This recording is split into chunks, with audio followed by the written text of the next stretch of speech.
Hello, welcome to Guides to the Unknown. I'm Kristen. I'm William. And we have a special episode for you today, an Aykroyd-sized episode. Oh my God. That's right. We are both covering Dan Aykroyd's various paranormal, supernatural beliefs. Yeah. Put simply, Dan Aykroyd believes in aliens and ghosts. That's right. He is quite vocal about it. Yes, there was no shortage of material to draw from. No way.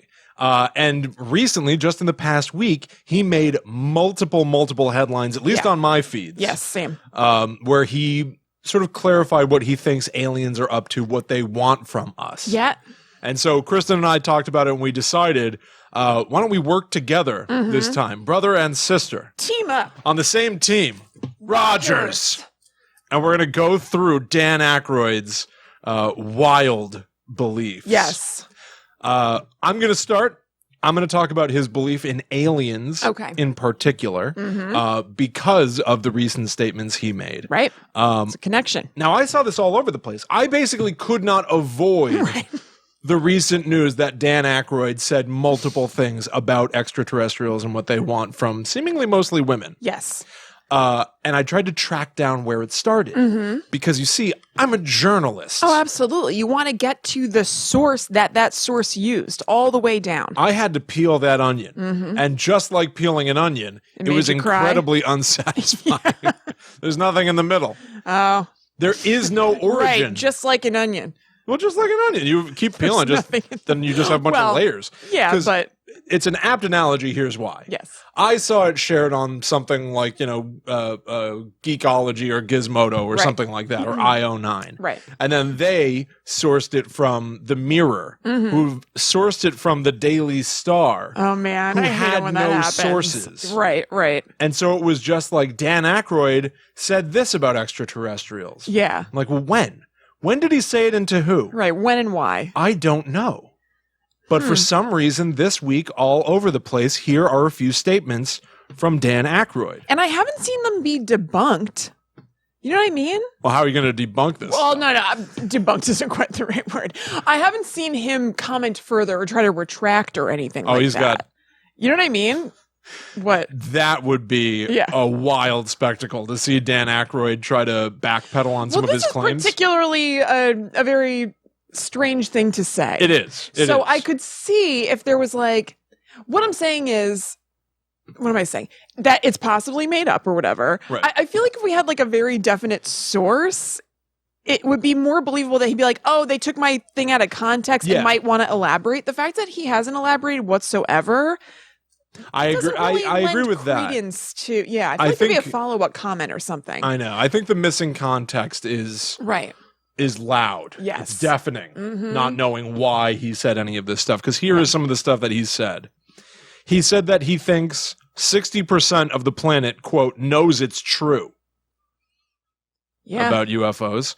Going on to say, the aliens are interested in your ova, your femininity, your reproductive parts, and your DNA. All of it. Well, I got to say, it's kind of a package deal, because if they're getting my ova, they're going to get the DNA well, and that's such. kind of, right? Yeah. It's like, we got it, sir. Yeah. I also want to say something about Dan Aykroyd.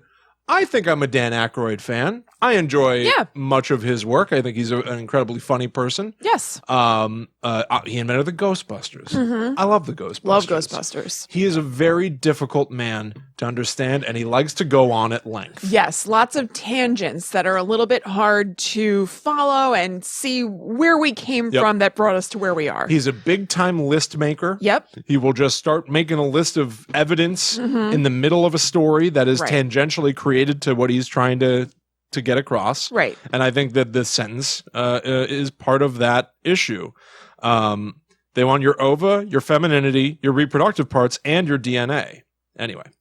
He also said, they would love to draw blood and fluid and would love to impregnate a woman and produce a hybrid baby. This is what they're up to here. I believe some aliens are here to harm us. There are many that come with nefarious purposes and want to use us as lab rats.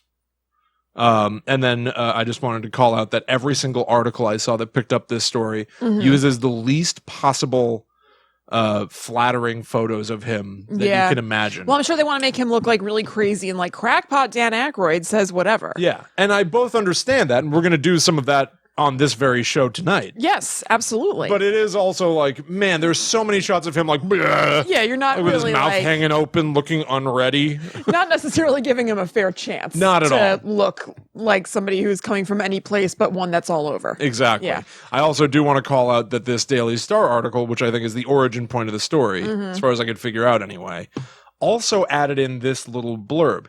His remarks follow singer Sean Ryder's claims that he had an encounter with a UFO with legs like a spider. Oh, okay. Like, man. Who's that? We may never know. Yeah. I wish somehow I could know. Was the Daily Star, is that British or something, did you say? I can't remember. It's definitely British. Yeah. Singer Sean Ryder. Sean Ryder doesn't sound like a very British name to me. It does to you? Do you know who he is? No. I think he may be like the biggest star in Britain. I thought you were saying like Sean Ryder, like such a British name. Oh, no. I gotcha. Like, yeah, I haven't heard of him. Yeah, you know, like they'll be like, funny man, Curtis Morrison. Like #1 comedian. Yeah, exactly. Yeah. And you're like, who? A #1 comedian. Right. So they speak in the UK. Yeah. So here's the format of what I researched off of that article. Right. I watched a bunch of videos of Dan Aykroyd on various shows explaining his sightings and his viewpoint on aliens and UFOs. Oh, you didn't watch that whole Netflix Dan Aykroyd in his trailer talking about them? Oh, are you talking about Dan Aykroyd Unplugged on UFOs? Yes, I am. Yes, I did watch some of that. Why don't we actually start there? Sure. It's so bonkos. So in 2006, a documentary was produced. I don't think it was produced by Dan Aykroyd really so much, but it is called Dan Aykroyd Unplugged on UFOs. You can look it up on Amazon. They have DVDs available. Yeah. It used to be on Netflix. Will and I watched at least part of it pretty close to when it came out a long time ago, and it was really boring, and we turned it off. Dan Aykroyd right? Didn't we turn it off? I'm pretty sure. Because even when I watched earlier this evening, I was like, I don't know. I don't remember any of this at all. And like, I have an image of him sitting inside a trailer or something, smoking a cigarette. Yeah, he's smoking cigarettes. He's deadly serious. Like an RV? Seriously. I don't know if it was an RV. I don't know about that. But there are a couple of cameras. One of them has his face filling the frame. And he's nice tight shot. There was like sort of a joke. I think he was waiting for them to set up the cameras. So the first shot of Dan Aykroyd in this thing is going, "My fellow Americans, we were contacted by aliens 4 days ago, and I'm here to tell you about." Okay, did we have it yet? Did you get it? Oh my Did you get it? Okay, all right. And I think it's just them getting set up. Yeah. His face fills the frame. It's like oppressive. Yeah. Frightening. And the other camera is it's basically somebody who must be like kneeling before him, looking up at him. Oh God! It's like from the floor, and it's wobbly, looking up. Weird. At Dan Aykroyd. I think it's supposed to simulate some sort of like a handheld found footage kind of vibe. It's brutally uncomfortable, and it's essentially a Dan Aykroyd crotch cam. Strange. Yeah. No, thank you. No. Good thing he doesn't have ova. You'd be in big trouble. That's true. The aliens would be watching that video. Like, they could have seen nobody's business. They took my ova. Yeah. So as best as I can tell, Dan Aykroyd Unplugged on UFOs is an interview conducted by David Sereda, who is a ufologist, speaking with Dan Aykroyd, and he describes like talking to Dan Aykroyd and being like, I realized that if I wanted to get a lot of information about UFOs, I just had to sit down with Dan Aykroyd and let him talk. Right. Go right to the source. That is one of the best and worst things you could possibly do. I think that Dan Aykroyd, this is a compliment. I think that Dan Aykroyd is a rambling man. Yeah. I think that he is a kind of a smooth talker. Definitely like a fast-thinking, fast-talking, rambling guy. Right. There's a lot of volume there. Yeah, a lot of volume, both like... Yeah, actual auditory volume and like volume of speech and words that are coming out. Yeah, there's a wealth of information he has to share with you. And I watched, in multiple of the clips that I watched that I'm going to tell you about tonight, he goes on at length and the person interviewing him is like, yeah. So Dan...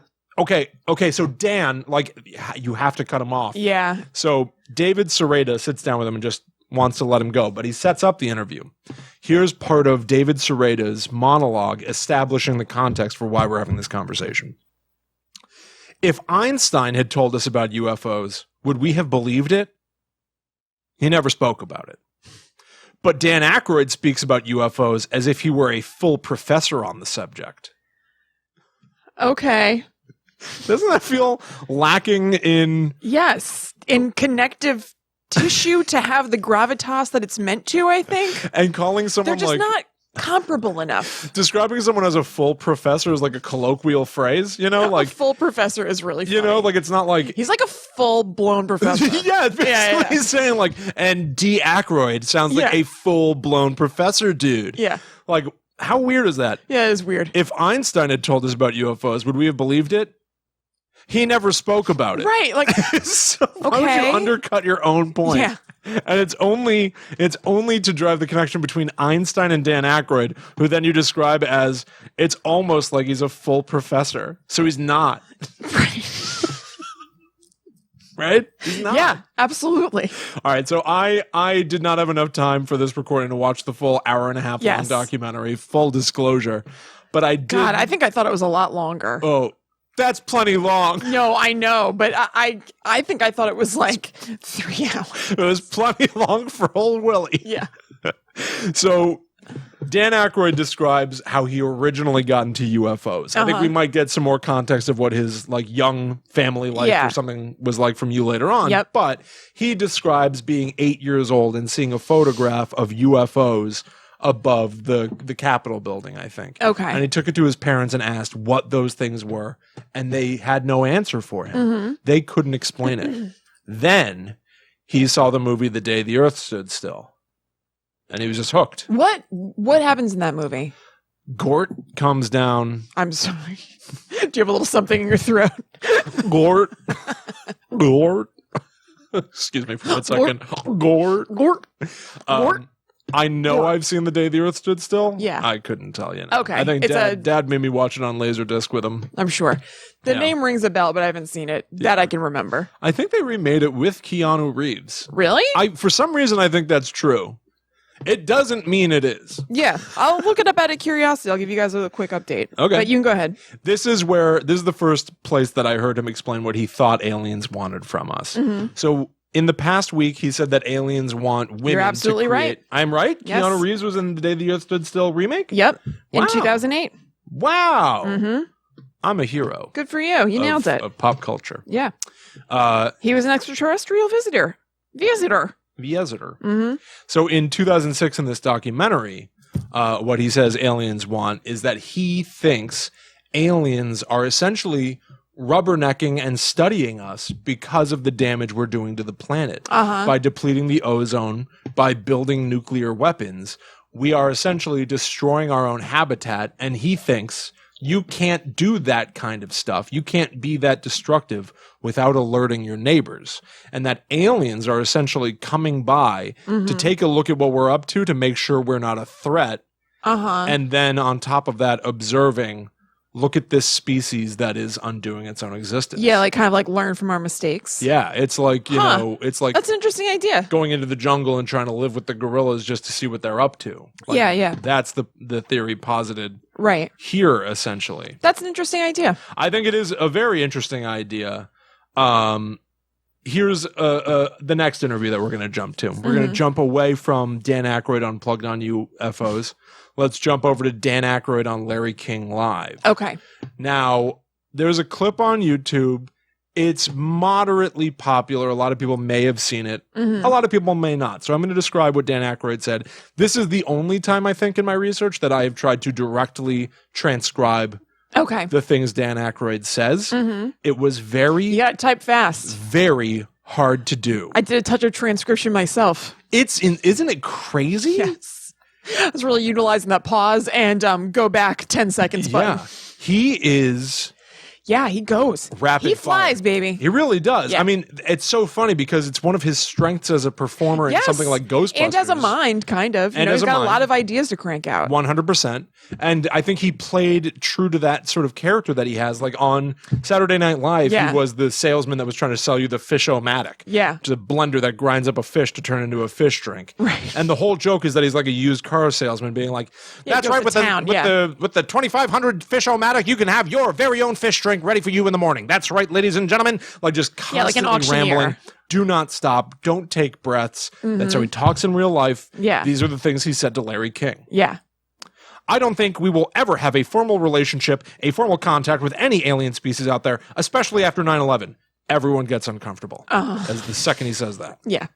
If they were observing that, goodbye human race. And honestly, I don't think they're a mass threat, but I do believe they're breaking the law. I'm serious. Title 18, 1202, read the Travis Walton story. Okay. I'm going to slow that down. Yeah, so what about the law and the aliens are breaking the law? That's how I felt. Yeah. This is interesting because you can have the authentic experience as if you watched it. Yes. I'll say everything fast, and then we'll slow it down. Great. Perfect. What he said was, I don't think they are a mass threat, but I do believe they are breaking the law. I'm serious. Which seems to underscore the fact that he knows what he's saying is psychotic. Yeah, like I'm not kidding. I'm serious. I know this sounds nuts. I'm not kidding. Yeah. The aliens are breaking the law. Okay. Do you know what? I have no additional context, but he goes on to say Title 18, 1202. Can we look that up? Is that the law they're breaking? Is there a law that says you may not be an alien observer? 18. Title 18, 1202. Now, I wrote it like it's a year. Like right. It's the year 1202. I don't know if it's like 12-02. I don't know how laws are even written. It's about ransom money. Okay. U.S. Code 18, 1202. What does it ransom money. Let's see. See, because this is also something else that I tried to do in my research with him, because he throws out these things. He's a master performer, because he's not only speaking to the person who's interviewing him, he is speaking to the home audience and giving them work to do. He will frequently, as I go through this, be like, and everybody out there should look this up. And I would furiously start taking notes, look it up and be like, how is this connected at all, Mr. Aykroyd? I'm not sure. So I'm on govinfo.gov, which is certainly not. Govinfo.gov? I can't believe this is a government site. Govinfo.gov? And it's written all, I'm sure somebody who's like familiar with laws would get this, but look, it's just written kind of, so it says publication title, it's Title 18, Crimes and Criminal Procedure. The category is bills and statutes contained within crimes and criminal procedure, crimes, kidnapping, ransom money. So is he saying they're holding us for ransom in some way? Or did you just get his 18s and 1202s mixed up? I don't know. I thought the point was that they were leaving us alone. They saw us going to war with each other and killing each other and said that they won't. He said that he doesn't think we will ever have a formal relationship, a formal contact with any alien species out there, especially after 9/11. The idea being that we're so brutal to each other that they wouldn't want to make contact with us. So how can they be breaking the law and bless you. Thank you. And like trying to hold something for ransom? I don't understand. I think he might have gotten his numbers mixed up. But then he says, read the Travis Walton story, which Kristen and I covered on this show. Yes. He said a lot of things that I was like really excited to hear about. Yeah. He talked about the Hills, who we talked about someone recently, that couple that saw a UFO. Like, in the woods. Yeah. He talked a lot about stuff that we've covered on this show before. I'm going to try to put links to all of these clips that I'm talking about in those show notes if people want to check them out. So Larry King follows up and goes, so how do you arrest them? Yeah, what do all the suspenders think about this? So his question after all that was, so how do you arrest them? Honestly, I think that's a good place to start, because you and I both reacted my first question when you read all that, even though it was a lot of stuff, was the aliens are breaking the law. He could have said the most like explosive, offensive thing, and then followed it up with, "And I think the aliens are breaking the law." Yeah, and you'd forget everything he said prior. It's still your first question. Like, how so now? How do you think? What? Yeah. They broke the law. What law? Right. Your law? Yeah. What laws apply? Aykroyd's law? And then he throws out an actual law, and it's not that. Neither here nor there. It all goes up in smoke. Yeah. Like so many wisps. So he follows up with, that's the thing. The FBI should be on that right away. I don't think they're a mass threat. If you want to save lives in this country, teach people to drive better, remove the cocaine appetite in the United States, and stop people from texting while driving. I look at this through the entertainment filter, Larry. Wowie. Okay, not wrong about any of that. Sure. But I don't know. I don't know how it really applies. It doesn't. I guess his point is like, the point is, that's a problem, but it's not as pressing as these problems. But we're not. Whatever. The point is, I don't think it does apply. All right, let's jump. The next three things, the final three things I really have for you, are all moderately recent. They all take place around the same time. They're more specifics about the sightings he himself has had. Okay, cool. Which I find very interesting to break down the way that he describes them in these different places. Yeah. So in 2015, he was on the Huffington Post live show. He says he has personally seen 4 UFOs. Okay. The Air Force has been very interested in this. They don't deny the existence of these hyperdynamic, super aerodynamic craft. He is essentially making the case that the government and the Air Force don't deny that things have been sighted, but they will do anything in their ability to avoid saying it's extraterrestrial. Right. They'll say it's unidentified, yes, but that doesn't necessarily mean extraterrestrial. Yes. They will say what they don't know about it. They will never confirm things that they think they do know about it. He then says stuff like this. He spoke to Bruce Maccabee, a former consultant in the Department of Service Naval Warfare in the Navy there. In the Navy there? What? Bruce Maccabee, a former consultant in the Department of Service Naval Warfare in the Navy there. Anyway, he has a book right now called UFO CIA Connection, or the UFO FBI CIA Connection. Which one? I don't know which one. Then he goes, then he says, I saw 2 of them. So he moves on from Bruce Maccabee. Okay. He just gets so excited. He just gets so excited. Yeah. He says he saw 2 of them, and they were definitely aerial constructs. One had a light, the other was dull gray. One of them was going slow, the other was hovering over him. Oh. The 2 others he saw, this is the way he described it. He saw the 2 others with his wife and friends in Martha's Vineyard. It was a high altitude sighting. Okay. Which makes me think he was in an airplane.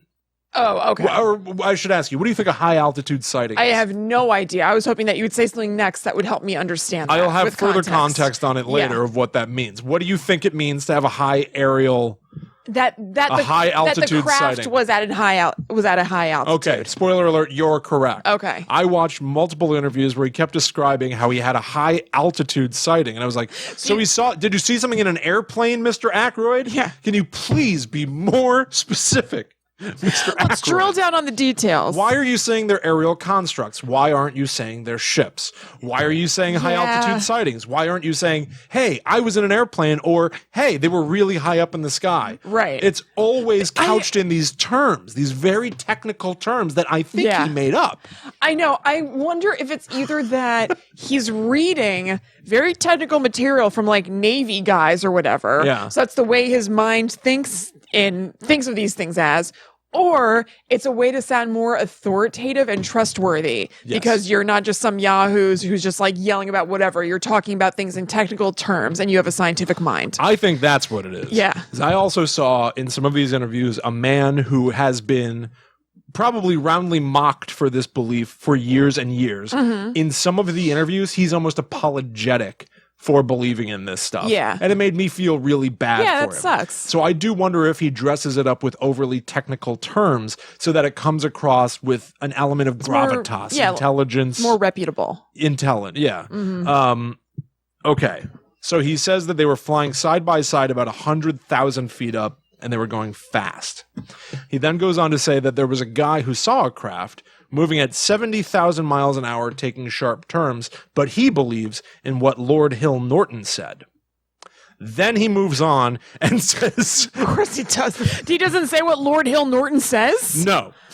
I believe what Lord Hill Norton says. And anyway... And additionally, that's almost exactly how it goes. It's like, but I believe in what Lord Hill Norton says. He moves on. I know from another interview, Lord Hill, because he keeps bringing up the same stuff. So I was originally going to structure this as like, I believe in what Lord Hill Norton says, and then I would leave it hanging until the interview where he does say what it is. I'll just spoil it and just tell you from another interview when he goes, and there's this really fascinating guy, Lord Hill Norton, who said, and there's this really fascinating guy, Lord Hill Norton. Look him up, Lord Hill Norton, Norton, who said this.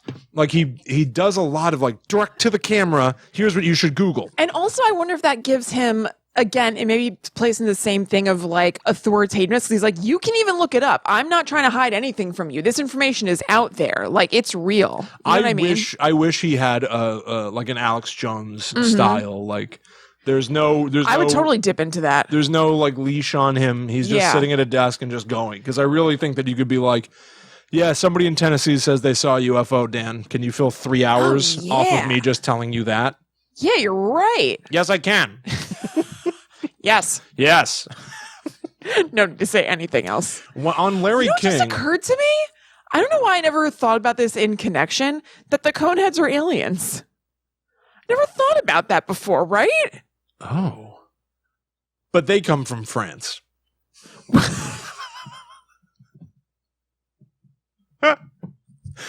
That's weird. Yeah. What's up with that? I don't know. I guess he loves ghosts. He wrote Ghostbusters. He loves aliens.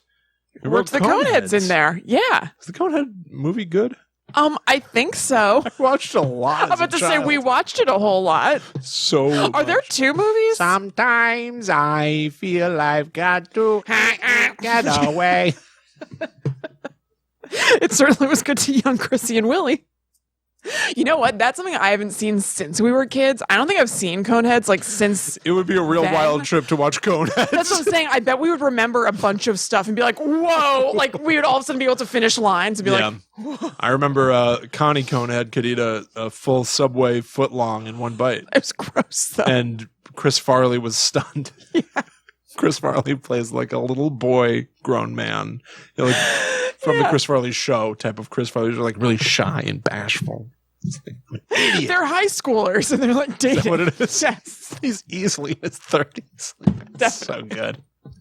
Oh, that's great. All right. I would like to watch Coneheads, please. You think it's on Blu-ray? Is there any chance? Is there a sequel? That's what I just said. I think there might be 2. Let's see. I don't know. Coneheads. It is so weird. Like, kudos to Dan Aykroyd. Mm-hmm. Honestly, cheers to you. Yeah. Dan Aykroyd. Big pointy hats off. For taking the things that you're passionate about and turning them into entertainment and being willing to poke fun at them. Like, they're comedy. They're making fun of stuff. But he takes this stuff. I mean, honestly, I can't overstate it enough. He is deadly serious about all of this. And it's up to you whether or not you believe in it. According to Dan Aykroyd, 50% of people believe in aliens. Right, he goes, 60, I'm right? just one of them. Well, later he says 60. Okay. I'm also fascinated in tracking how he describes the same thing over time. Yeah. 50 and if turned that into changes, 60 yeah. at some point. So real quick, there is no Coneheads 2, but it's apparently a very common Mandela effect sort of thing where people swear that they've seen Coneheads 2. Is that right? Mm-hmm. I think I might have an answer for that. Yeah. It looks like there's some speculation about it, that there's like other footage or something. What's your answer? I'd like to posit a theory. Okay. Maybe it's because the Coneheads is weirdly one of those SNL movies that we don't really think of as being SNL movies. The Coneheads was a sketch on SNL before it was ever a movie. Mm-hmm. So maybe people are thinking of some of the events from the sketch and being like, well, that didn't happen in the movie, so there must be another. Yes, that's what they were positing in this Reddit thread, it looks like. The other thing that I want to posit is that Coneheads, I think, was endlessly played on Comedy Central in the 90s. Oh, definitely. And so you would dip in and dip out of it. Yep. All the time. So like you would start watching it from 20 minutes into the movie. Mm-hmm. Like I feel like I saw the middle of Coneheads way more than I saw the beginning or end. Yeah. Yeah. And so totally true. There's a whole part at the end of the movie where Dan Aykroyd fights a giant alien monster by playing golf. Uh-huh. And I don't remember it that well, like off the top of my head. yeah, Really. I remember that clearly because I thought that was in Coneheads 2, but it's not. Yeah. It's somehow part of Coneheads 1. Yeah. They go to Earth, go back to space, and then come back to Earth in that movie, and it's just a lot of movement. Yeah. There's a lot going on. A lot happening. There is. I just remembered I wanted to be a Conehead for Halloween like a couple of years ago. That's awesome. But all the cones suck. If you go on Amazon and read the reviews, unless things have changed, I didn't find any cone that was going to be satisfactory. Shocking that all the cones they sell to be Coneheads for Halloween suck. That's shocking. Like I would look at pictures of people who were like, I had to do this to it and I had to do that. I had to like do a hack for the Conehead and I kind of made it work. And I would look at the picture they attached to the review and I was like, not good enough for me. I'm not going to the party with a dented cone. No, people's cones were caving in. They were like stuffing them with stuff, and then you could see the seam and everything. And I was like, if I'm gonna be a conehead, I want it to be primo. And it also sounded uncomfortable. Coneheads is a pretty good Yeah. costume idea for now. Right? Also, the Roxbury guys. Oh, that is a good guess. Maybe a lot of old SNL characters. Or, Dan Aykroyd and Steve Martin did the two wild and crazy guys. Yeah, that's Just true. be one of them. Yeah, that's true. I'm one of the wild and crazy guys. I'm a wild and crazy guy. Well, I wanted to be Garth one year, and I tasked Will with picking up the wig for me because I like knew it was theirs. I don't even know why I would have done this. Whatever. I asked Will to pick up the wig for me, and he got like a beautiful Hollywood woman wig and not like a rocker wig. And it was like a last minute situation, so I just had to be something else. I don't remember what I was. I thought it was fine. Yeah, but like, why was it my job to figure out your costume? I don't know, William. You're so busy. What am I, your assistant, getting you your Garth wigs? Not anymore. You certainly have his glasses. Not for that job performance. Do I? It didn't occur to me, but you kind of do have Garth's glasses. I mean, they're cool. Yeah, thank you. No, they kind of are though. They're huge. I really like them. Thank you. Thank you. They're tiny and toasty. The opposite Tiny of my and glasses. toasty. So here's what Lord Hill Norton said that Dan Aykroyd really believes in. Yeah. They can't, the government, the big they with a capital T, they can't tell us the truth because society will fall apart. I mean, I think that's not a terrible theory. I don't think it's a terrible theory. I think it's a whole different can of worms of like what it would actually be. Yeah. But basically, Dan Aykroyd says that we would start to look at our authority figures, the government, the president, our entire organization, and go, well, you're not in charge. Right. You're not really the boss. They're in charge up there. Right. So what are you trying to pull on us? Or what's the thing, a movie or TV show or something, where the idea is that we might unite even further, become even closer. Watchmen. Yes. I believe in that. I think we need a threat from outer space so that we're all like, can we be nicer to each other? Spookier stuff exists off the planet. The part of me that's optimistic and thinks the best of people likes that idea, but like seeing some of the stuff that's happened in the last couple of years, I hate to say, I think that there are more people who are ready to like, maybe not more people, but there are a lot of people who are ready to be fueled by hate and fear who would go ham. Yeah. I completely agree. I actually don't think I think it'd be more likely to fall on the side of violence than unification. I hate to say. Yeah.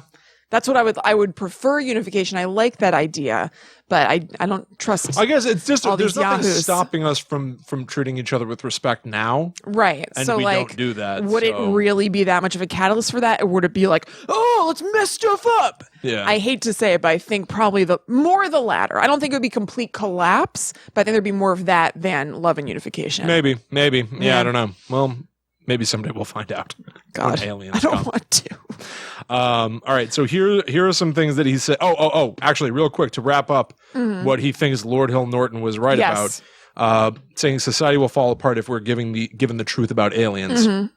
He then goes, look up the Brooks Institution in 1958.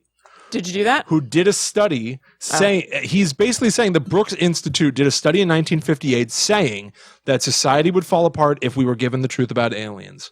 I looked this up. That didn't happen. At least from what I could see. Maybe the Brooks Institution did a report about the collapse of society. It seems like a lot of the things they do are like evaluating the state of the world given recent events that have occurred on the planet. Yeah, I also don't understand how that study would happen. It wouldn't. That was what, like literally, how do you measure that and rule that? to be the result. It's a hypothetical, it can't bizarro notion that you cannot test. Yeah, you can't prove that. The Brooks Institution absolutely did not do a test that proved that if we knew aliens were real, society would fall apart. It didn't happen, Mr. Aykroyd. Yeah. There's a little something in mind, too, that isn't... He points to a lot of evidence. Yeah. A lot of evidence. Yeah. And then I Google it, and I'm like, this has nothing to do with anything. You can stretch it to be like, well, they're talking about like the collapse of society because of socioeconomic factors. Yeah. And Dan Aykroyd might be being like, well, those factors would change if aliens were real. So therefore, the Brooks Institute is saying that aliens would cause That's X. possible. That's what I think might be happening. Yeah. I don't know. Yeah. Okay. I'm going to try to move faster. I didn't think this was going to take as long as it's taking me. Mm-hmm. He was on a show called The Build Series Show in 2017 where he reaffirmed the 4 UFO sightings he has seen. He said here, with no clarification, he saw 2 in a high altitude sighting. Again with this high altitude. He said he saw 1 fairly close at the farm a couple years ago. Okay. And then he digs in on I know a little this bit about one. the farm. You do? I do. Wonderful. Mm-hmm. This is the one he digs in on, the 4th. One really, really weird one in Montreal, he says. He was on the 23rd floor of the Queen Elizabeth Hotel. He's sitting there with some friends. He sees what looked like an air mattress, but it's 100 feet long, 50 feet wide, quote, tipped over with bulbs on the bottom. Okay. No idea what that means. Yeah. He didn't even gesticulate in a way that gave me an idea of... Not even a physical context clue. No. And it was moving slowly and just, it stopped and it turned and went out over the river. And we were just like, what's that thing?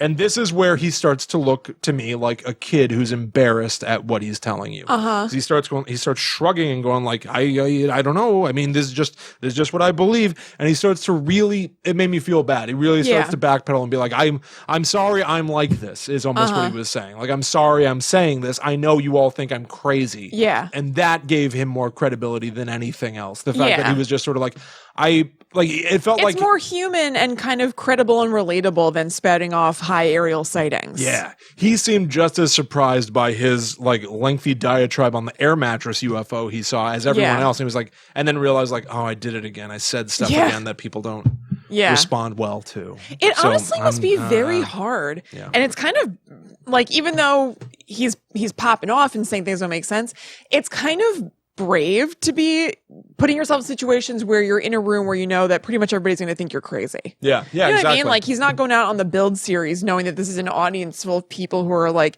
ufologists and people who are into this, but he's still like talking about it with the same conviction, knowing this is a room full of people who are probably going to be like, what? I do think that's brave. I would have a very hard time doing that. I don't know if there are a lot of things in my life that situation would come up for me, but hypothetically, that would be tough for me. It does seem to come up a lot though, where it's also like, well, they invited me on another show. Yeah.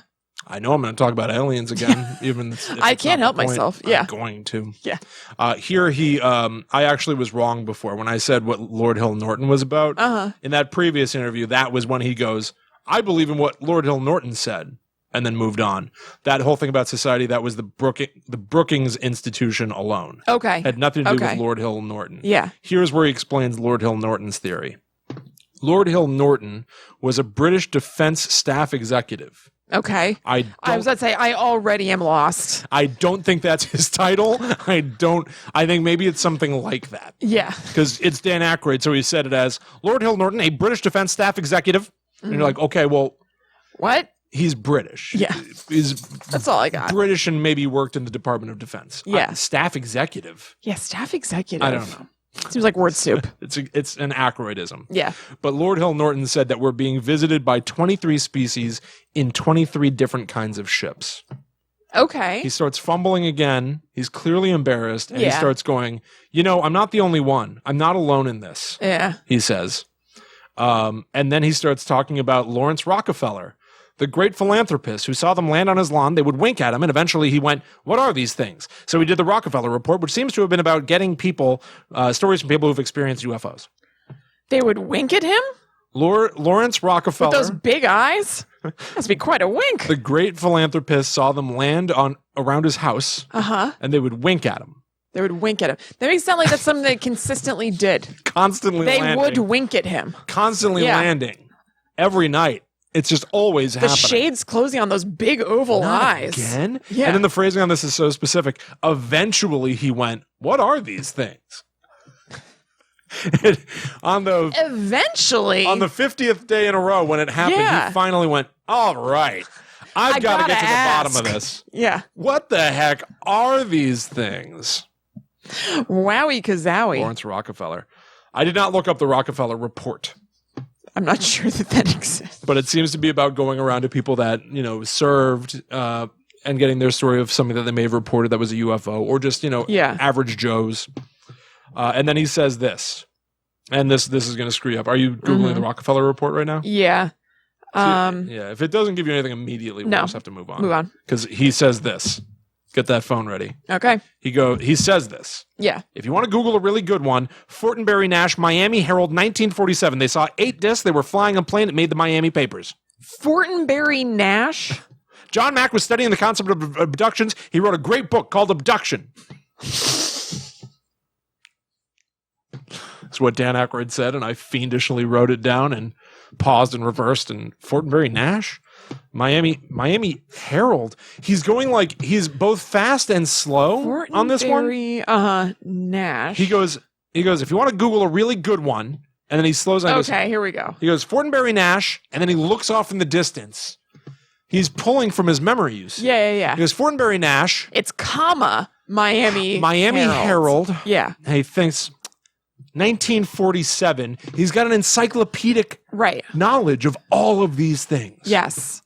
Yeah. Well, so there's something called the Nash Fortenberry UFO sighting. Okay. So he flip-flopped him a little bit, but it was an unidentified flying object sighting that occurred on July 14th, 1952, when 2 commercial pilots claimed to have seen 8 UFOs flying in a tight echelon formation over Chesapeake Bay in Virginia. Okay. Fortenberry Nash. I had Fortenberry mash for breakfast this morning. Real quick. You said that happened in Virginia? Yes. He said it was the Miami Herald. You said that was in 1952? Right. He said it was in 1947. You said it was Nash Fortenberry? It was Fortenberry Nash. So he was Well, vice versa. he But was yeah, pulling from his memory, but it's faulty.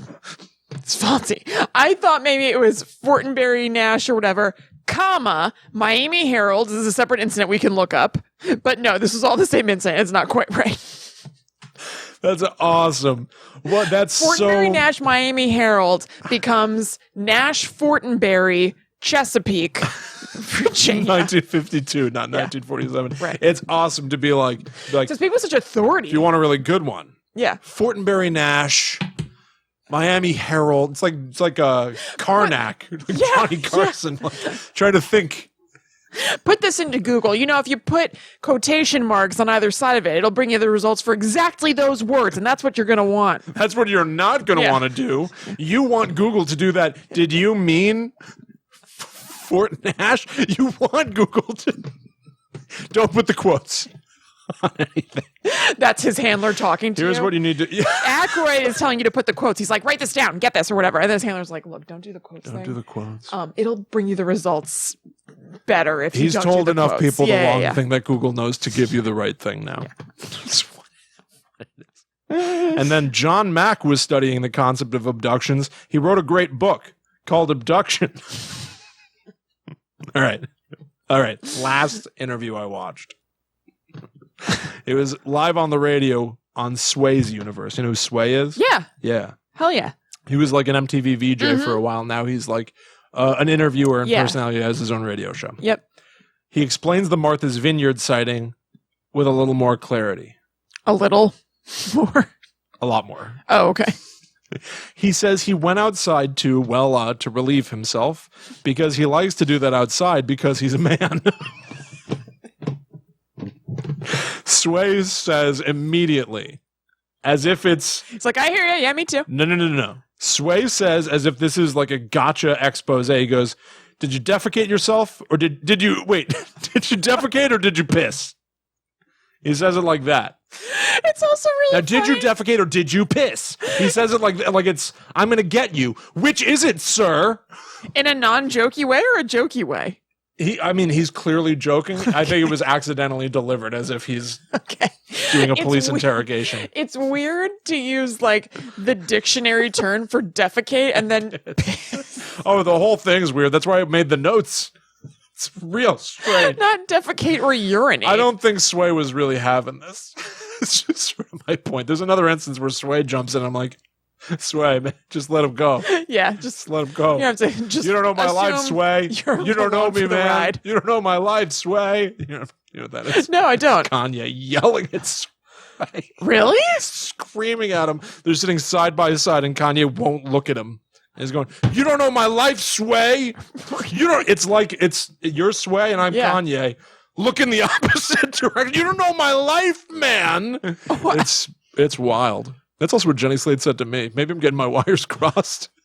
I don't know about that. So what Sway said look was, this up. did you defecate or did you piss? What I wrote was, did you defecate yourself? Did you piss?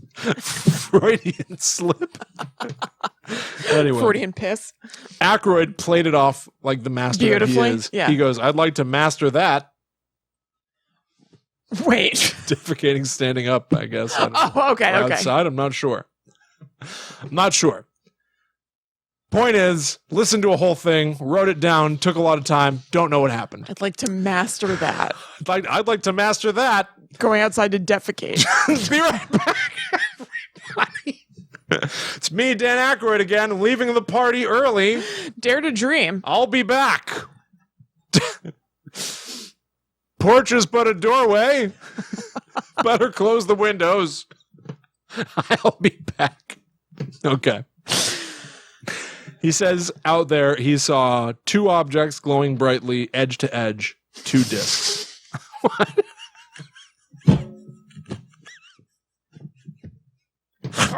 Holding my hand. It's so stupid. It's so cute. You're just butt cheeks. Dan Aykroyd lowers his pants around his ankles when he stands to pee like a kid. Be right there. Be right in a minute, honey. I saw orbs. He went outside to relieve himself because it's what men do. It's fun or whatever. Yeah. When he's doing that, he sees two orbs glowing brightly. Come on. Oh, Dan. Come on. Dan. Oh, You handed it God. to us, Dan. On a silver platter. He handed it to us. He digs on into a flying saucer, he handed that to us. Yeah. Oh, He God. digs a little further into the sighting he had on the farm. Mm-hmm. He saw a little red light coming along the power lines. He thought it was a helicopter at first. He turned on the lights from a police bike he has. Wow. Just mentioned in passing as normal. So he was flashing the red and blues. I felt like talking so fast. Like, there's no room for There's Sway, no for time. Sway to be like, what? There's no time to play catch up with this guy. He's going 1,000 So that miles an never hour. gets commented on again, I bet, right? No, Yeah. no. But he does say that he my did it to God. see if he could, get a little attention. What? Just attention seeking, trying to distract a helicopter. I don't know. It worked. Oh, the police bike with the flashing lights to get attention from the helicopter? Yes. I see. The lights come toward him. They hover. It's like a felony. They hover about. Maybe that's what he meant by they're committing crimes himself. He's Impersonating a police officer. projecting. Yeah.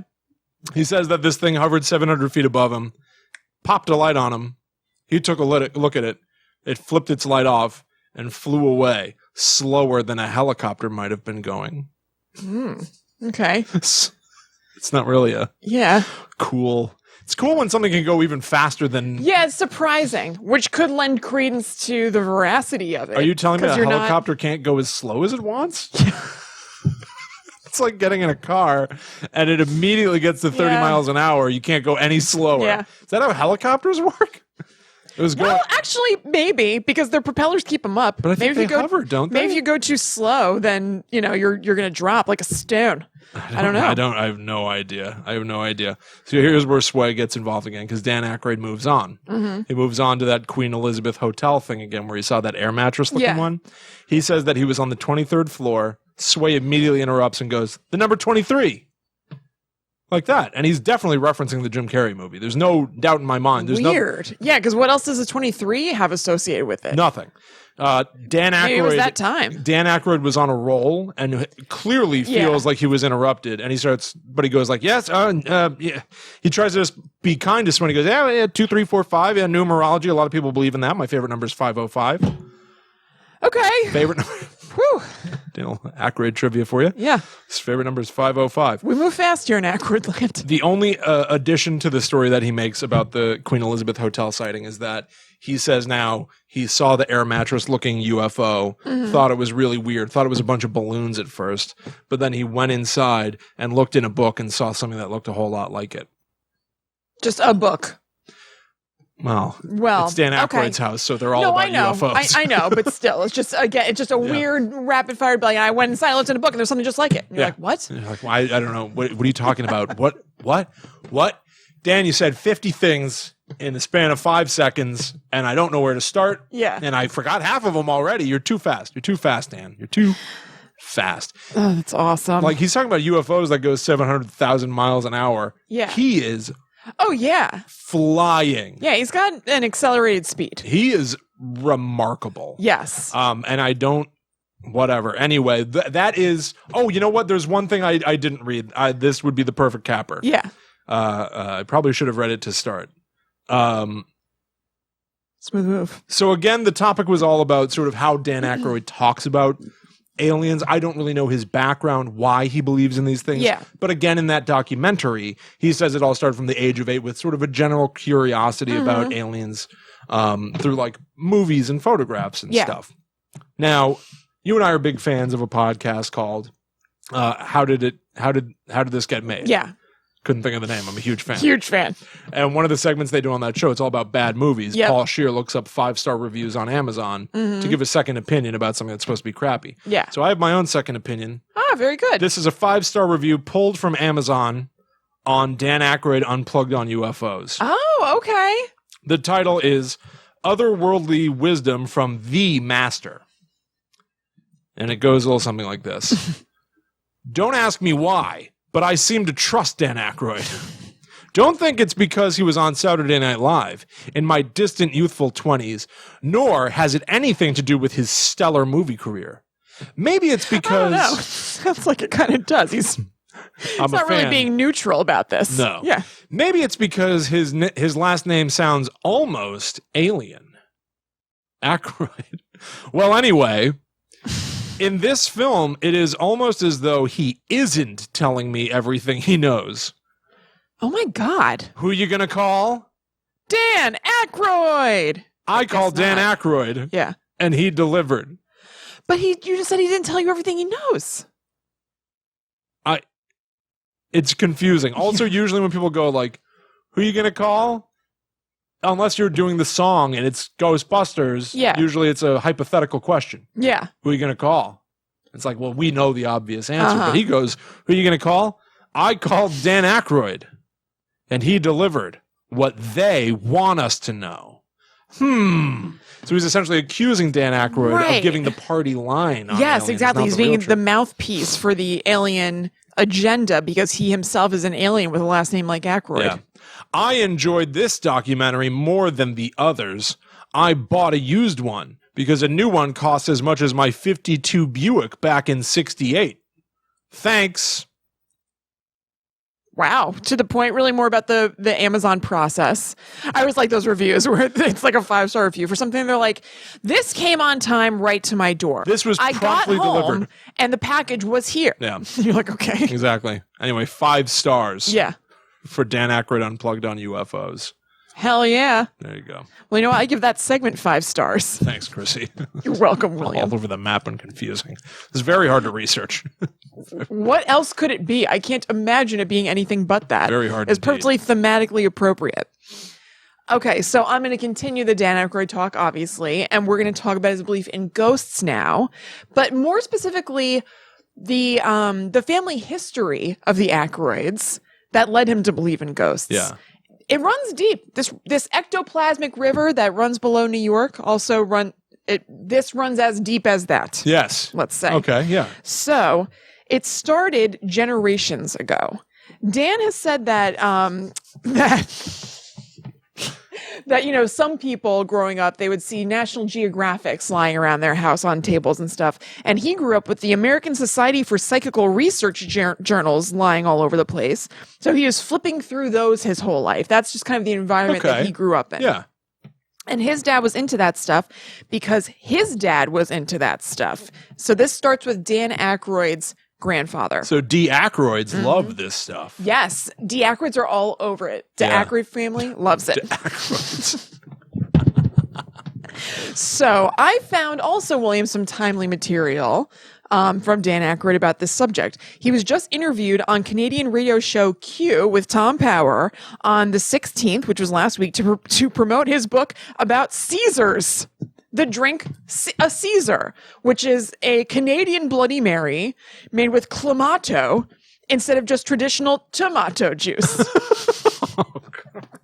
He has a book coming out called The Caesar, 50 Years, 50 Stories, celebrating a half century of Canada's national cocktail. Are you sure it's not Clamato? I think it's Clamato. But it would be tomato. Clamato? No, I think it's Clamato. Okay. Haas and Pfeffer Incorporated.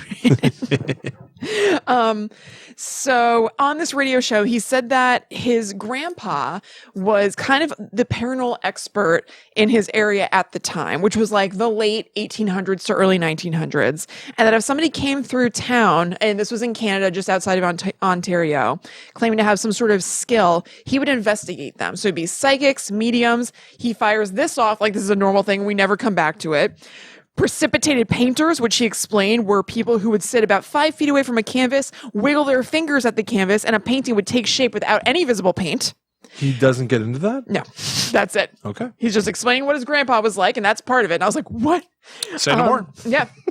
And that his grandpa would either be into it and be like, oh, wow, this is genuine, or he'd bust those people as hoaxsters.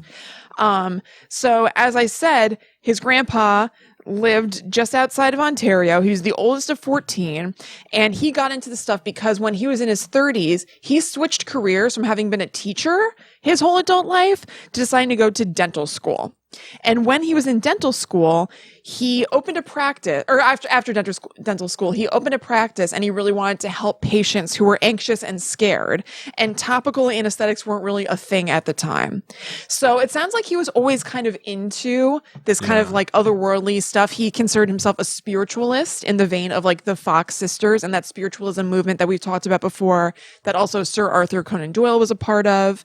And the thing that I referenced before about Dan Aykroyd talking about something that's like kind of known not to be true was that when he was talking about this and the spiritualism movement and his grandfather, he was like, there were the Fox sisters in New York, and they, he talked about the Fox sisters like they were real. He was like, they were mediums, and it was found that there was a body in their basement that they predicted and all that stuff. I don't remember the ins and outs of it, but we do have an episode on that. That's one of the first episodes that we ever did.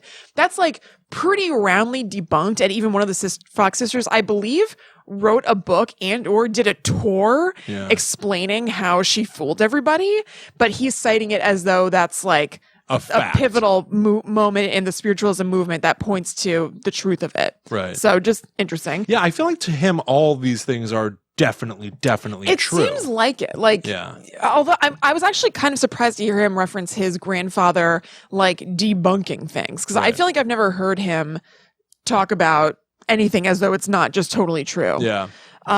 So anyway, his grandfather wanted to help patients who were super anxious. And so he came across research or mentions of dentists who used hypnosis to calm their patients down and get them into a more relaxed state before they did the dental work so that they'd be less upset. And it seemed to have sparked his curiosity about hypnotism and kind of trance states, and made him wonder if you can go into a state during hypnosis or doing a trance that's more conducive to being a conduit for the dead to communicate with the living. And that sort of kind of kicked his grandfather off on this like medium seance sort of like focus in his spiritualism. Cool. So his grandfather's name was Samuel, had a friend named Walter Ashurst, who was also fascinated with the spirit world. And when Samuel said he wanted to start holding seances on his farm, the farm that Dan Aykroyd later moved into, Asher said that he thought that he would be a good medium to kind of conduct those seances and that he could communicate with the spirits. We don't know a lot about Walter Ashurst. I Googled like Walter Ashurst medium and didn't find a whole lot. I guess because this was so long ago and it's pretty obscure. It's not like he was like a famous one. But what I found was that he said, or it said that as a child, he said he had visions, which his father said were just nightmares. He believed he was clairvoyant, which means that you're able to see things that you shouldn't normally be able to see. So meaning the future or things about a person that they're not telling you or showing you directly. So visions. And that he was able to communicate with unseen entities. So basically it does seem like this guy had the resume to back up him being somebody who could maybe be good at conducting seances. Yeah. So he moved in to Samuel Aykroyd's farm as a house guest. And it was supposed to be kind of temporary and he ended up staying there for 12 years, basically acting as like the in-house official medium for these seances that they held near weekly at the farm. So Samuel left journals detailing all of this stuff that went on, all of his experiments and all the seances and everything from 1905 to 1933. And he recorded the events of about 80 seances that they held together. Wow. That's Yeah, this happened for years, Yeah. almost weekly, I guess. And it's small detail, but I like it, that they found those journals in an old trunk of his. Dan Aykroyd's father, Peter, so Samuel's son, later formed those journals into a book co-written by Dan Aykroyd and his brother Peter Jr. called The True Story of Seances, Mediums, Ghosts, and Ghostbusters, which was released in 2009. So you can find that on Amazon and stuff. And they're actually re-releasing it this summer, Dan said in his Clamato interview, to coincide with the 35th anniversary of Ghostbusters, which is apparently this summer. Interesting. Okay. Yep. So the journals say that Walter was able to go into a trance state, and here's where things get a little iffy. He contacted a bunch of people. One of them, kind of like the head honcho of who he contacted, the person who he seemed to think was one of his controls, he called him, quote unquote, or kind of like a guide to the spirit world who sort of ushered him through things, was somebody who he said was a former member of the Ming Dynasty in China named Li Long. And it was said that he spoke in Chinese when he was channeling Li Long, but nobody at the table understands Chinese. Right. So we can't really verify that that was Chinese. Right. So was he maybe just making gibberish sounds that he thought like sounded like the Chinese language?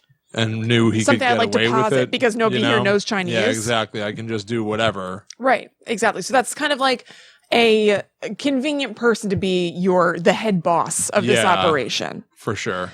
Weird. Walter also said that he would have contact and channel an Irishman named Mike Whalen, an ancient Egyptian priest named Blue Light, and several Native Americans, but Li Long was definitely the star of the show. He also made contact with Samuel's great-grandfather, and they said that he might have materialized slightly during that seance, but some of the people saw him and some of the people didn't. So hard to say. Right.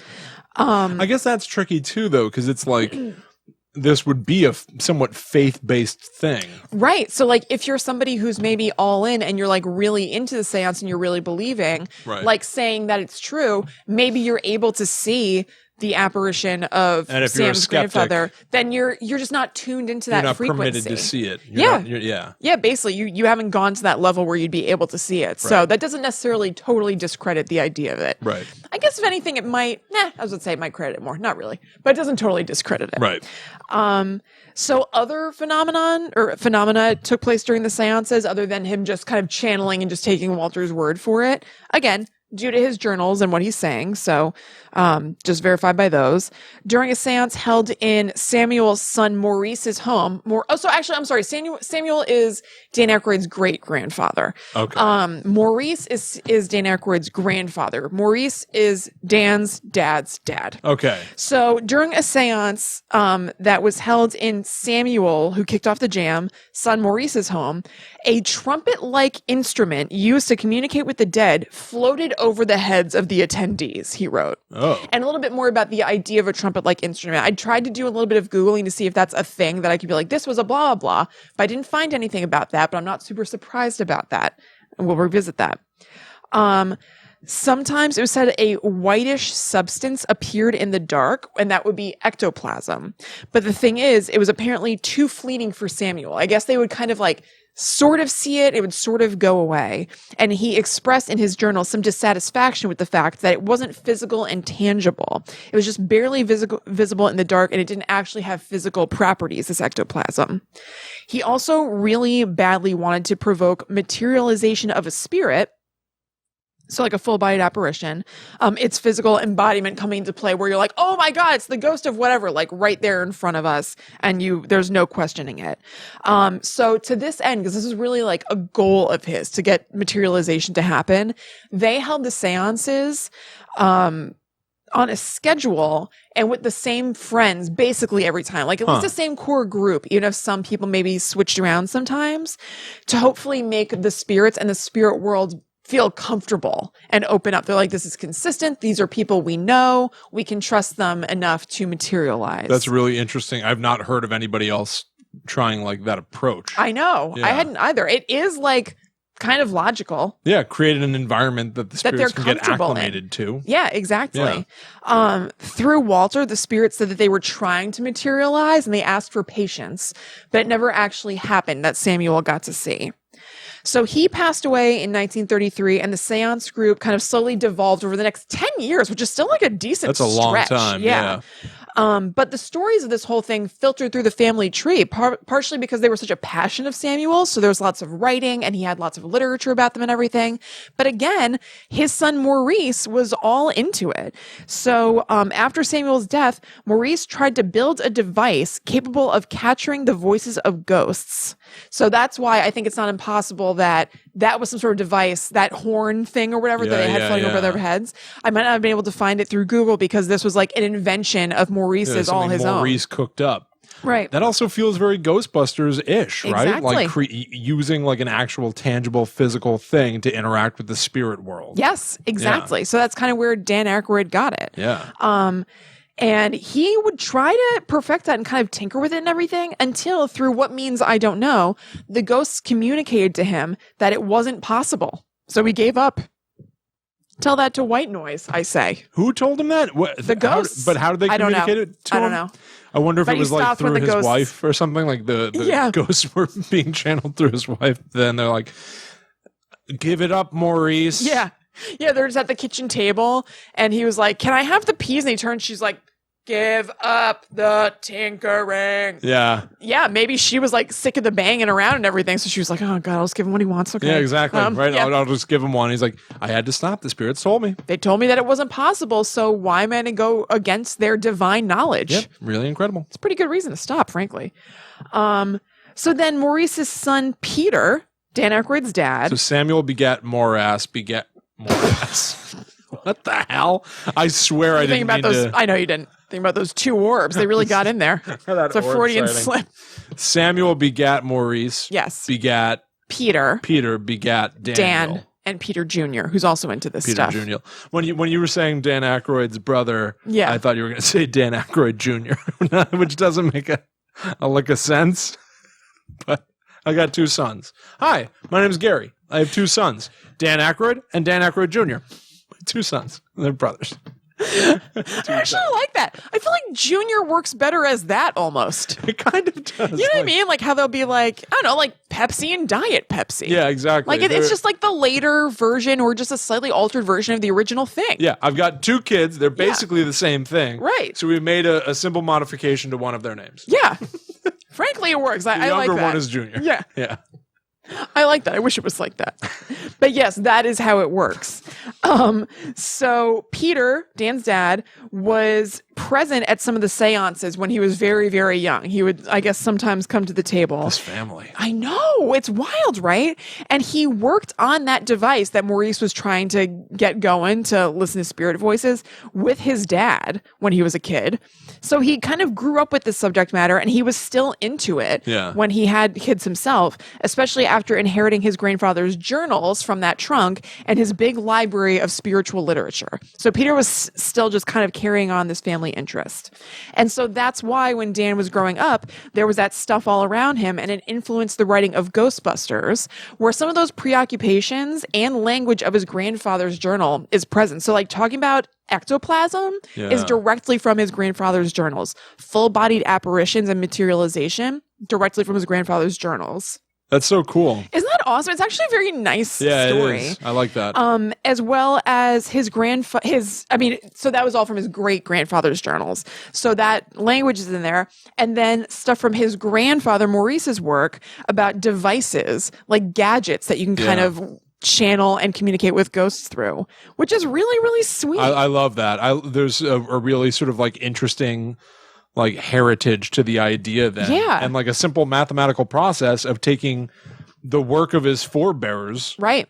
And creating something new with it. Yeah. And it changed the world. Yes, totally. That's amazing. Yeah. And I didn't realize that, well, I didn't know any of this. I knew that he was into ghost stuff for real, but I think it's so cool that it's as specific as like his grandfather was kind of preoccupied with the idea of ectoplasm. So it's in there. It's not just vaguely like, yeah, my family was into this stuff. It's like he was going through his journals and then was like, that's really cool. I'll write that exact thing into the movie. Yeah. I love it. It's so sweet. Yeah.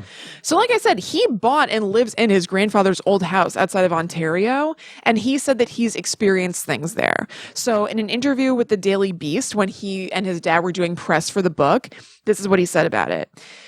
He said that he felt a massive jolt of electricity and witnessed pops and sparks all around him. It was just like I had been struck by lightning, he recalled. He later identified the occurrence in psychic literature as supernatural arcing. Whatever the cause, it was enough to convince him to renovate the farmhouse rather than knock it down and then decide to live there. Cool. Yeah, it's really cool. So also in interviews from that press time, Peter and Dan acknowledged that they still have the same ambition that Samuel did, that they really still want to see proof of materialization documented and like black and white, and this is the deal in their lifetimes. And Peter is still alive. He's 97 now. I was going to ask. You were talking about the book and Peter being around for it. That was the recent Clamato book. Yes. The Clamato book just came out or is about to come out. But the reissue of Peter and Dan and Peter Jr.'s book. Okay. Yes. Okay. Gotcha. I was like, okay. Yeah. All right. Understood. A lot of books and projects going on. But yeah, he's still alive. He's 97 years old. That's amazing. I know. Yeah. And he has this reissue of his book coming out, which apparently sold like decently well in the first place 10 years ago. Yeah. So Peter's idea about why they didn't see a full-bodied apparition during that time, or I'm saying full-bodied apparition because it's in Ghostbusters, they called it materialization. I think that they do reference it as full-bodied apparition, but I can just hear Dan Aykroyd saying that, so I say it. But Peter says that they might not have seen a materialization back then during Samuel's seances, even though they were trying so hard, because maybe there's some skeptic energy coming from some of the seance goers that was sort of messing with the ghost's ability or maybe even desire to be viewed. So it is what you and I were saying. Yeah. Then, like their theory at least is the same as what we posited. That if you're a skeptic, you throw the whole thing out of whack. Right, exactly. Yeah. But I guess this is a little bit more yes or no, whereas like we were saying before that, I guess there was like a vague sort of fuzzy, not full-blown materialization that some people saw, but not all. Yeah. And I guess he's saying that it couldn't go beyond that point if there's anybody who's a skeptic in the circle. Yeah. And he also said that he thought it could be due to lack of proper materials to conduct the medium's abilities. And that wasn't elaborated on, but I'm assuming he means physical materials, like the stuff that he and his dad have been trying to build, like technology that could kind of harness things a little bit more. Oh my God. If it comes out like the tech that the Aykroyds have. Yeah.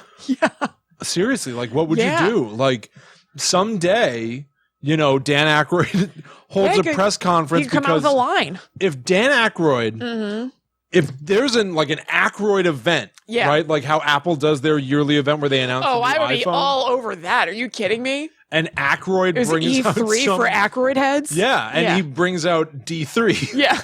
And he brings out some sort of a giant, crazy-looking thing on a cart. And he's like, now, ladies and gentlemen, you know that we've been trying to track down proof of extraterrestrials and life beyond the realms of the living. And I have a lot of amazing announcements to show you, things that are going to blow your minds. And people are like taking notes, like laughing and Googling pictures of Dan Aykroyd looking ridiculous for their articles. And goes, now, take it away, Pop.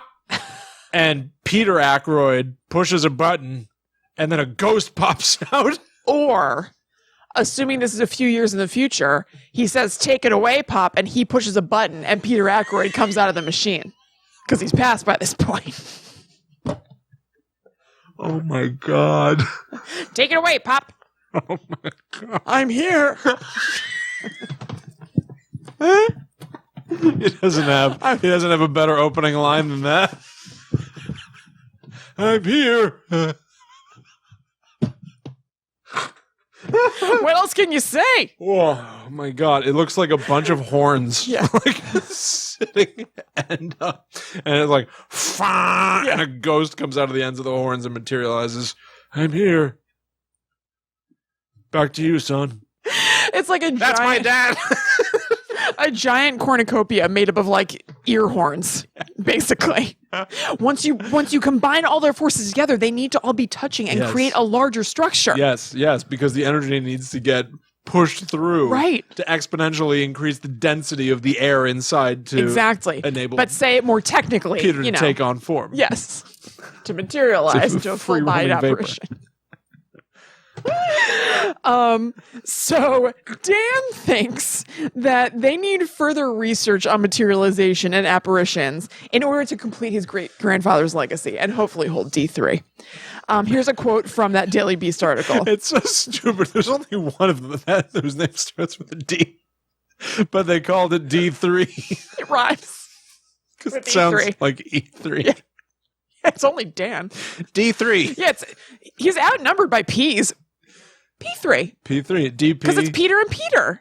DP. Yeah. Yeah. Because Okay. Peter Sr., Peter Jr., and Dan. P3. P3. I like D3. D3. Got a soft spot. It's got Dan's Does going to Dan be. Aykroyd have a son? Dan's going to be the mouthpiece for this. Yes, he does. He does? Yes. Is his son into this stuff? I don't know. He's either really into it or really not. Yeah. I bet. But he there's would be some the first middle in the first in 4 generations to not be into it. That's true. I wonder. Yeah. I'll make that my mini monster for next week. It might be a 1-sentence mini monster where I'm like, I don't know, but I'll follow up with you guys because I'm very curious myself. How about DPGP? And it's for Dan, Peter, and Grandpa. DPGPGGP. You're leaving Peter Jr. out of the equation. Oh, did you just do it? Okay, Peter Jr.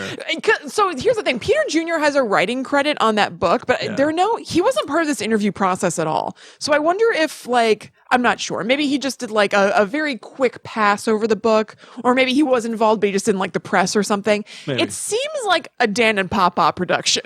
Yeah, and Peter Jr. is like, well, I was on this, but... Yeah, it's not real. I'm not sure. Yeah. I'm finished. There was no other Peter Jr. in here. Yeah. So DPGPGGP. Yes. 3. Dan, Peter, Grandpa, Great-Grandpa. Right. Yeah. 3. Yeah, 3. I can't wait. Yeah. So here is what Dan says about what he would like to see happen to complete his great-grandfather's legacy. "I would like to see more hard physicists come in and start to analyze what's going on," the younger Aykroyd said. Are oxygen and nitrogen and hydrogen molecules coalescing to produce these visions in front of people? What? "I'd love it if some research were done on materialization, which is the most exciting part of this, where full-formed limbs come out of a medium's mouth and even a full-formed body. It'd be nice to see some DNA and see if it's the DNA of the person exuding this massive ectoplasm or the DNA of another being." I did a very brief Google of a weird, I put limbs coming out of medium's mouth or something. And it seems like there were some probably doctored pictures like that during the spiritualism movement. I saw some oldish pictures come up, and I decided not to go super far into it. It also reminded me that there was that gross movie that I've never seen, The Haunting in Connecticut or whatever. Yep, that's what I thought of. Yeah. So I guess that's a thing. Yeah, somebody just has goo come out of their mouth. Yeah. Right. So I'm going to end with this. On the show that I referenced before, the Clamato show, the host asked if technology growing and things being debunked, like ghosts and stuff being debunked by technology, and the editor's note by me, not necessarily debunked, but they're just not you would think maybe that with this technology, we would be able to prove it by this point. Yeah. It's just that we haven't been able to prove it. Does that shake Dan Aykroyd's belief in this stuff? And he said no. He said the supernatural, the invisible world, the paranormal are very much at work in our world. And you see a lot of that now, and you see a lot now that media is dependent on this content. And then he talked about how he likes the travel and entertainment channel, which I think must be in Canada.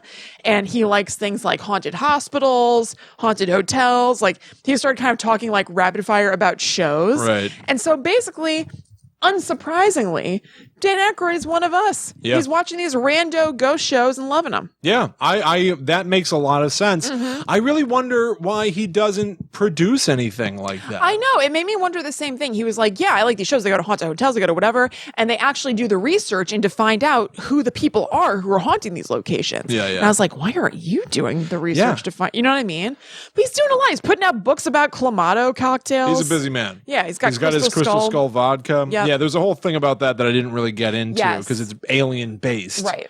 But it's basically, it's just like a rabbit hole about crystal skulls more than anything. Yeah, if you've seen like Indiana Jones, the Kingdom of the Crystal Skull. Yeah, it's basically that lore. Yeah. That he kind of built a vodka company around. Yeah, exactly. And boy, does he push that vodka. Oh yeah, he's like always holding it. Yeah. He went on the Tonight Show and was advertising his vodka, which I've never seen anyone else do. I've seen people go on shows to just advertise like the new KK Beauty bronzer is out. Really? Yeah. Like on Jimmy Fallon? Yeah. Really? Well, anyway, then he put on sunglasses and played the harmonica for a while. Yeah, during this interview, he sang the blues. Yeah.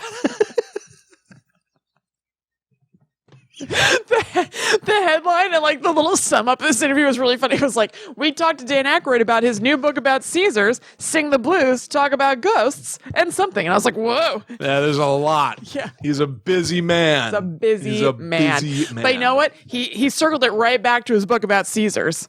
He was like, yeah, like the end of this interview, the part about ghosts, he was like, yeah, so they're reissuing the book for the 35th anniversary. It's the 35th anniversary of Ghostbusters, just like it's the 50th anniversry of the Caesar. Wow. And the interviewer was like, okay, great. We'll come right back around to that now. Yep. It's time to leave the interview. Yes.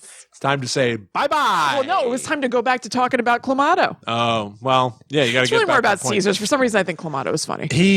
He's remarkable. Yeah. So here's something that I think is interesting now, having heard you go into some of the Aykroyd family history that seems to be largely about this farm. Yes. Ghostbusters. There's a new movie coming. Yes. It's coming, I thought about this. Coming next year. It's directed by Jason Reitman, son of Ivan Reitman, who directed the first two Ghostbusters movies. Right. It's said to be connected to the original two Ghostbusters movies in the way that the quote-unquote female Ghostbusters from a few years ago was not. But the only thing we know about it is this little promo teaser thing they put online of a camera zooming into a spooky barn in the middle of nowhere, which houses the famous Ghostbusters car, the Ecto-1. Right.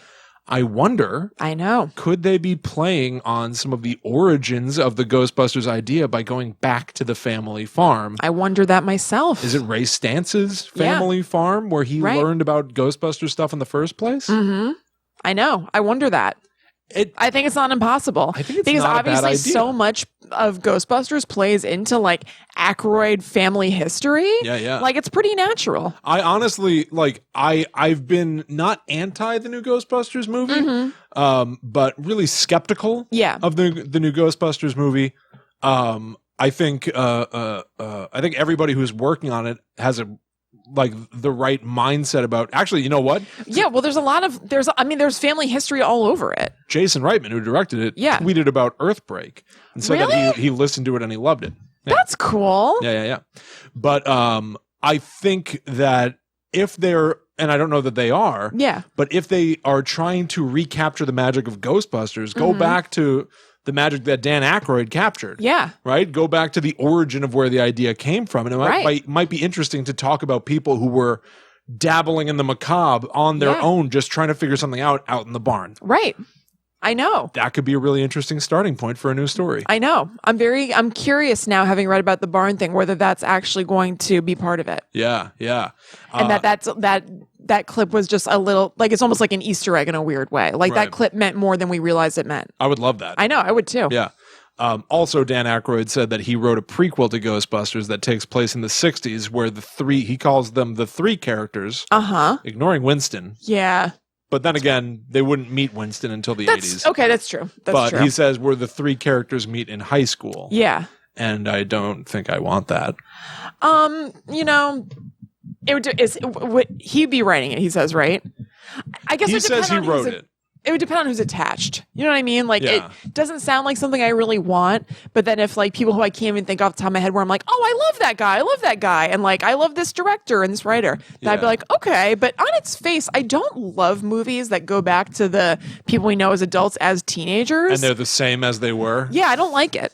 They're hunting ghosts, even though they won't even see a real ghost. Yeah. Until they're in their 30s. Yeah, there's like stuff that doesn't make sense, or it's kind of annoying to see a kid trying to like get the same mannerisms of that adult. I just don't want it. Yeah, somebody trying to be Egon. A kid trying to be Egon. Yeah, he's all like that. Yeah. Yeah. But again, maybe I'd be shocked. Maybe I'm like, oh, wait, actually. Yeah, maybe. Better to keep an open mind than poo-poo it. On its face, it's not my favorite subgenre. But yeah, he's always trying to get new Ghostbuster stuff going. Yeah. And you know what? I hope he does. He always does. He said that there was like 10 years of ideas for Ghostbusters. I'm sure. The way he talks, can you imagine the way he brainstorms? I would it's gonna be insane to see even just one Aykroyd journal. Yes. That would be wild. Oh, chock-a-block full. Wild. Front and back. Well, man. All right. Well, there you go. Yeah. Yeah. That's the front and back of this episode. It absolutely is. We've gone through all Dan Aykroyd's orbs. That's right. Shining in the moonlight out on the balcony. What a blessing. And a curse. Thank you all so much for hanging out with us for a very special Guide to the Unknown, all about Dan Aykroyd. Honestly, is there any other celebrity that is this outspoken about their belief in the paranormal and in aliens? I don't think there are any other celebrities who are as famous as him who are as outspoken about this stuff. Like Robbie Williams, who's a singer from the UK who has had like some minor success in the US in like the early aughts or late 90s. He's super duper into alien stuff. And I don't know a whole ton about it. I think he's pretty out and proud about it, but just you don't really hear about it that much because he's not famous here. And obviously Tom DeLonge. Yeah, but he also doesn't even like really, he doesn't do a whole lot of press and stuff like that about it. I think Dan Aykroyd is the loudest of the famous people who are open about it. But like, I mean, Tom DeLonge has a UFO show coming out, I think the 31st of this month. Yeah. That's going to be on, I think, National Geographic. I'm not sure. Look it up. I think that sounds right. Yeah. It's coming out this month for sure in May of 2019. So maybe he's going to start doing some more press for that. Yeah. So Interesting. We'll see. Yeah. Okay. Well, yeah, man. Yeah. All right. Well, I hope you all had a good time hanging out with us. I learned so much tonight. I learned more about Dan Aykroyd than I ever hoped to know. I know. I thought that I had no idea it went so far back in his family. Yeah, that is really fascinating. Yeah. Samuel Morass. Yeah. Peter and Dan. Right. Yeah. And poor Peter Jr. Poor Peter Jr. Was either left off or poor Peter Jr. because he got lumped in when he didn't want to be. See you, but he PJ. just doesn't seem as invested in this as everybody else that I've come across. Yeah. Yeah. We're all sort of a little embarrassed about Peter Jr. He's a scientist. Yeah. He's a nuclear physicist. He's got, like a critical mind. Not to say these people have critical minds too, but they're facts. just yeah. So you know. We don't like to talk about it. Yeah. Anyway, if you enjoyed this show, please consider sharing with friends of yours who might also enjoy it. You can go give us a review on Apple Podcasts or on any of your favorite podcast apps that give you the ability to write a review. Please do. Yeah, we'd really, really them. appreciate it. Yeah. You can hit us up on patreon.com/GTTUpod if you want to donate to us because you enjoy what you hear every week. Yeah, it's kind of like leaving a tip for us. Yep. Because we put this stuff out for free every week. We also have a secret group on Facebook where listeners and viewers of the show can talk to us and each other. Yep. If you go to facebook.com/groups/GTTUpod. Speaking of which, @GTTUpod is our handle on Twitter, Facebook, and Instagram, where you can follow us to stay up to date with spooky news throughout the week. And you might also be able to talk to Kristen and myself on social media. That's right. I am @ChillinKristen on Instagram. I am the Myth Traveler. So thank you all so much for hanging out with us. Yeah. I really hope you had a good time. And we will see you next week when we're going to be delving into more of the spooky world of which most people dare not think. That's right. But until that time comes, we must travel. Back to the netherworld go we.